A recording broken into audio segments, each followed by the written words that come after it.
નમસ્કાર દર્શક મિત્રો, જનાર્પણ ન્યૂઝમાં આપનું સ્વાગત છે। 31 ડિસેમ્બરને ધ્યાને લેતા કપુરાઈ ચેકપોસ્ટ, આજવા ચેકપોસ્ટ તથા ગોરવા વિસ્તારમાં વાહન ચેકિંગ હાથ ધરવામાં આવ્યું।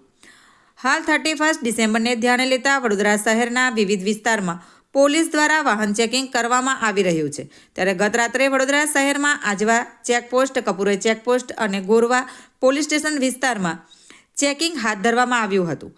કપુરાઈ પોલીસ સ્ટેશન વિસ્તારમાં આવતા કપુરાઈ ચેકપોસ્ટ પર કપુરાઈ પોલીસ સ્ટેશનના પોલીસ ઇન્સ્પેક્ટર ડીસી રાઓલની આગેવાનીમાં ચેકિંગ હાથ ધરવામાં આવ્યું હતું, જેમાં 5 જેટલા વાહન ચાલકો નશો કરેલ અવસ્થામાં ઝડપાયા હતા। Bureau report, જનાર્પણ news. આવા જ નવા સમાચાર જોવા માટે જોડાઈને રહો જનાર્પણ ન્યૂઝ સાથે। અમારી ચેનલને લાઇક કરો, શેર કરો, સબસ્ક્રાઇબ કરો। ધન્યવાદ।